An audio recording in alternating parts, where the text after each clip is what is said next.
안녕하세요. 맹파프 리뷰 맹파입니다. 우리나라는 카톡을 많이 쓰죠. 중국은 카톡 대신 뭘 많이 쓸까요? 그건 바로 위챗입니다. 10억 명이 넘는 위챗 가입자가 있습니다. 중국 인구가 14억 명이 넘으니 이들에게 가방 하나씩만 팔아도 14억 개를 팔 수 있다는 말입니다. 굉장한 시장이 아닐 수 없죠. 게다가 중국인들의 지갑 사정도 좋아지면서 세계 최대 명품 시장을 좌우하는 자리까지 올랐었습니다. 삼성전자 휴대폰이 세계에서 가장 많이 팔리고 있지만 중국 시장에서의 점유율은 1%채 되지 않습니다. 화웨이가 외국에서는 그냥 그런 휴대폰이지만 중국 내 점유율 때문에 세계 2위의 판매량을 내세웁니다. 그 뒤를 따르는 샤오미, 오포, 비보도 마찬가지입니다. 중국 소비자들이 이런 제품을 사주니 세계 시장 점유율에서 상위권을 구성할 수 있죠. 결국 중국 시장을 잡아야 세계 시장을 장악할 수 있다는 이야기입니다. 핸드폰 메신저도 마찬가지죠. 중국인들이 사용하면 당연히 세계 최고가 되는 시장이죠. 중국에서는 모든 것이 위챗으로 관련있다는 말이 있습니다. 사실 중국에서는 위챗을 통하면 안 되는 것이 없을 정도입니다.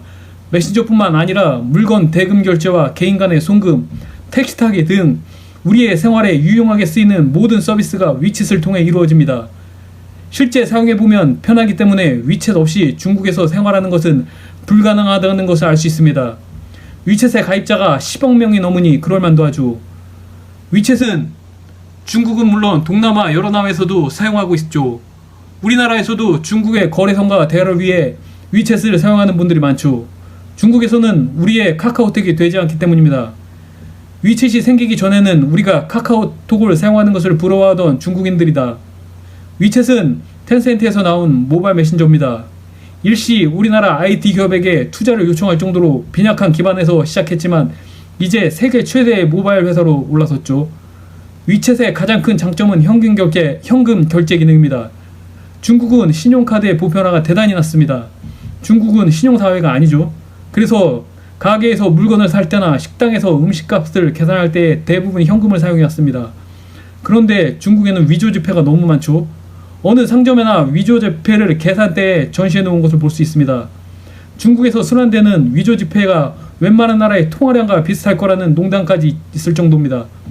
그래서 식당이나 가게에서 돈을 받으면 종업원이 등불에 비춰보고 나서 손톱으로 긁어보며 위조 지폐인지 아닌지를 몇 번에 걸쳐 확인합니다. 우리 상황에서 보면 감정이 나쁠 수도 있지만 워낙 가짜 돈이 많은 중국인이 모두 이를 당연시합니다. 그런데 위챗을 통하면 이 문제를 간단히 정리할 수 있죠. 뿐만 아니라 위챗은 무척 다양한 성능을 가지고 있습니다. 다른 사람에게 돈을 보낼 수 있고 휴대폰 요금도 이체가 가능합니다. 또한 중국에서 유행하는 띠디추싱, 중국산 택시 우버라고 부를 수 있고 내비게이션도 가능합니다. 심지어 거지들도 QR코드 갖추고 구걸합니다. 그래서 오늘의 한 줄 평, 돈 벌어서 구걸하지 맙시다. 지금까지 맹파프 리뷰였습니다.